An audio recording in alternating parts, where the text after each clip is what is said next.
ಎಲ್ರಿಗೂ ನಮಸ್ಕಾರ. ಮೈ ಒಪಿನಿಯನ್ಗೆ ಸ್ವಾಗತ. ಇವತ್ತು ನಾನೊಂದು ಇಂಟ್ರೆಸ್ಟಿಂಗ್ ಸ್ಟೋರಿ ಮೂಲಕ ನಿಮ್ಮ ಮುಂದೆ ಬಂದಿದ್ದೀನಿ. ಏನಪ್ಪ ಸ್ಟೋರಿ ಅಂತೀರಾ? ಸೊ ಎಲ್ರಿಗೂ ಗೊತ್ತಿರೋ ಹಾಗೆ ಬೆಂಗಳೂರು ಹತ್ತಿರ ಮತ್ತೊಂದು ಇಂಟರ್ನ್ಯಾಷನಲ್ ಏರ್ಪೋರ್ಟ್ ನಿರ್ಮಾಣ ಆಗತ್ತೆ ಅನ್ನೋ ಸುದ್ದಿ ದೊಡ್ಡದಾಗಿ ಸಂಚಲನ ಸೃಷ್ಟಿ ಮಾಡಿದೆ. ಸೊ ಹಾಗಾದ್ರೆ ಯಾರು ಇದನ್ನ ನಿರ್ಮಿಸ್ತಾ ಇರೋದು, ಹಾಗೆ ಎಲ್ಲಿ ನಿರ್ಮಿಸ್ತಾ ಇದ್ದಾರೆ ಅನ್ನೋದನ್ನ ನಾವು ನೋಡ್ತಾ ಹೋದ್ರೆ, ಇದೇ ತಿಂಗಳು 2024ರಲ್ಲಿ ತಮಿಳುನಾಡಿನ ಮುಖ್ಯಮಂತ್ರಿಗಳಾದ ಎಂ.ಕೆ. ಸ್ಟಾಲಿನ್ ಈ ಘೋಷಣೆ ಮಾಡಿದ್ದಾರೆ. ಅದು ಎಲ್ಲಿ ನಿರ್ಮಿಸ್ತಾರೆ ಅಂತ ಅಂದ್ರೆ, ಬೆಂಗಳೂರಿಗೆ ಅತಿ ಹತ್ತಿರವಾದ ಹೊಸೂರಿನಲ್ಲಿ. ಆ ಪ್ರಪೋಸ್ಡ್ ವಿಮಾನ ನಿಲ್ದಾಣ 2,000 ಎಕರೆಯಲ್ಲಿ ನಿರ್ಮಾಣ ಆಗತ್ತೆ.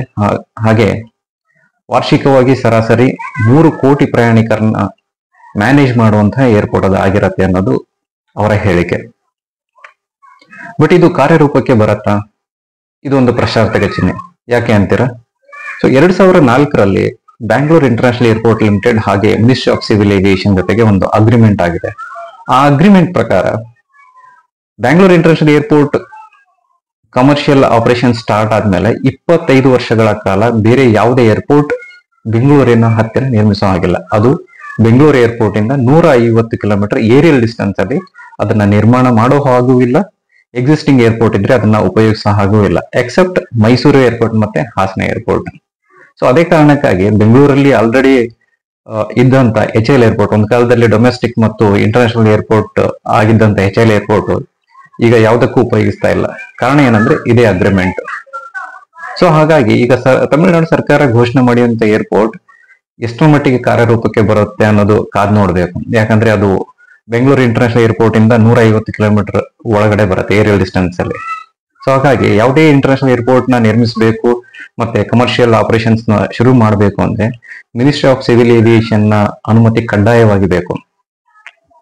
ಈಗ BIL ಜೊತೆಗೆ ministry of civil aviation agreement ಮಾಡ್ಕೊಂಡಿರೋದ್ರಿಂದ so ministry of civil aviation ಯಾವ ರೀತಿಯ ತೀರ್ಮಾನ ತೆಗೆದುಕೊಳ್ಳುತ್ತೆ ಅನ್ನೋದನ್ನ ಕಾದ್ ನೋಡ್ಬೇಕಾಗತ್ತೆ. ಸೊ ಈ ಅಗ್ರಿಮೆಂಟ್ ಬಂದು 2004ರಲ್ಲಿ ಆಗಿರತ್ತೆ. ಹಾಗೆ ಬ್ಯಾಂಗ್ಳೂರ್ ಇಂಟರ್ನ್ಯಾಷನಲ್ ಏರ್ಪೋರ್ಟ್ ಕಾರ್ಯಾರಂಭ ಮಾಡಿದ್ದು ಮೇ 2008ರಲ್ಲಿ. ಸೊ 25 ವರ್ಷ ಅಂದ್ರೆ ಈ ಅಗ್ರಿಮೆಂಟ್ ಮುಗಿಯೋದು 2033ರಲ್ಲಿ. ಅದ ನಂತರ ಯಾರು ಬೇಕಂದ್ರೂ ಎಲ್ಲಾದ್ರೂ ಏರ್ಪೋರ್ಟ್ ಮಾಡ್ಬೋದು, ಕಾರ್ಯಾರಂಭ ಕೂಡ ಮಾಡ್ಬೋದು. ಸೊ ಅಲ್ಲಿವರೆಗೆ ಅದನ್ನ ಮಾಡೋ ಹಾಗಿಲ್ಲ. ಸೊ ಹಾಗಾಗಿ ತಮಿಳುನಾಡು ಸರ್ಕಾರ ಯಾವ ರೀತಿ ಈ ವಿಷಯನ ಮುಂದುವರ್ಸುತ್ತೆ ಅನ್ನೋದನ್ನ ನೋಡ್ಬೇಕಾಗತ್ತೆ. ಮತ್ತೊಂದು ಮೂಲಗಳ ಪ್ರಕಾರ ಏನ್ ವಿಷಯ ಗೊತ್ತಾಗತ್ತೆ ಅಂದ್ರೆ, ತಮಿಳುನಾಡು ಸರ್ಕಾರ ಒಂದೇ ಕಲ್ಲಲ್ಲಿ 2 ಹಕ್ಕಿ ಹೊಡೆಯುವಂತ ಯೋಚನೆ ಮಾಡಿದೆ. ಅದು ಹೇಗೆ ಅಂತೀರಾ? ಈ ಬೆಂಗಳೂರು ಇಂಟರ್ನ್ಯಾಷನಲ್ ಏರ್ಪೋರ್ಟ್ ಏನು ಅಗ್ರಿಮೆಂಟ್ ಮಾಡ್ಕೊಂಡಿದೆ ಸಿವಿಲ್ ಏವಿಯೇಷನ್ ಮಿನಿಸ್ಟ್ರಿ ಜೊತೆಗೆ, ಸೊ ಅದು ನಮ್ಗೆ ಅಡ್ಡಗಾಲ ಆಗಬಾರ್ದು. ಸೊ ಆ ರೀತಿ ನಾವು ಪ್ರಪೋಸ್ ಮಾಡಬೇಕು ಅಂತ ಹೇಳಿ ಅವ್ರು ಏನ್ ಮಾಡ್ತಾ ಇದಾರೆ ಅಂದ್ರೆ, ಬೆಂಗಳೂರು ಇಂಟರ್ನ್ಯಾಷನಲ್ ಏರ್ಪೋರ್ಟ್ ಜೊತೆಗೆ ಮಾತುಕತೆ ಶುರು ಮಾಡಿದ್ದಾರೆ. ಏನಪ್ಪ ಮಾತುಕತೆ ಅಂತೀರಾ?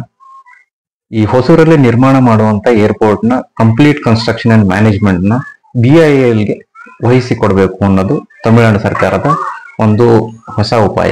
ಸೊ ಹಾಗಾಗಿ ಈ ಆಲ್ರೆಡಿ ಎಕ್ಸ್ಪೀರಿಯನ್ಸ್ಡ್ ಆಗಿರುವಂತಹ ಈ ಮ್ಯಾನೇಜ್ಮೆಂಟ್ ಕನ್ಸ್ಟ್ರಕ್ಷನ್ ಕೂಡ ಮಾಡ್ಬೋದು, ಮ್ಯಾನೇಜ್ಮೆಂಟ್ ಕೂಡ ಮಾಡ್ಬೋದು. ಹಾಗೆ ಇದನ್ನ ಪ್ರಪೋಸ್ ಮಾಡಿರೋದ್ರಿಂದ ಅವರು 25 ವರ್ಷಗಳ ಕಾಲ ಯಾವುದೇ ಏರ್ಪೋರ್ಟ್ ರನ್ ಮಾಡಬಾರ್ದು ಅಂತ ಏನು ಅಗ್ರಿಮೆಂಟ್ ಮಾಡ್ಕೊಂಡಿದ್ರು, ಅದರಿಂದ ಹಿಂದೆ ಕೂಡ ಸರಿಬಹುದು ಅನ್ನೋದು ಅವರ ಅನಿಸಿಕೆ. ಬಟ್ ಈ ವಿಷಯವಾಗಿ ಸಿವಿಲ್ ಏವಿಯೇಷನ್ ಮಿನಿಸ್ಟ್ರಿ ಕೂಡ ಇಲ್ಲಿವರೆಗೂ ಯಾವುದೇ ಹೇಳಿಕೆ ಬಿಡುಗಡೆ ಮಾಡಿಲ್ಲ. ಹಾಗೆ ಬೆಂಗಳೂರು ಇಂಟರ್ನ್ಯಾಷನಲ್ ಏರ್ಪೋರ್ಟ್ ನ ಸ್ಪೋಕ್ಸ್ ಪರ್ಸನ್ ಈ ವಿಷಯದಲ್ಲಿ ಯಾವುದೇ ಕಮೆಂಟ್ ಮಾಡೋದಿಲ್ಲ ಅನ್ನೋ ಒಂದು ಹೇಳಿಕೆಯನ್ನು ನೀಡಿದ್ದಾರೆ.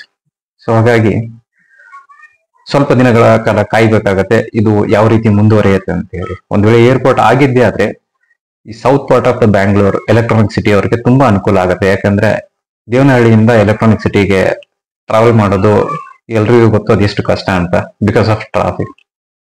So let's see and wait ಯಾವ ರೀತಿ ತೀರ್ಮಾನಗಳು ಮಿನಿಸ್ಟ್ರಿ ಆಫ್ ಸಿವಿಲ್ ಏವಿಯೇಷನ್ ಮತ್ತು ತಮಿಳುನಾಡು ಸರ್ಕಾರ ಹಾಗೆ BIL ಕೈಗೊಳ್ಳುತ್ತೆ ಅಂತ.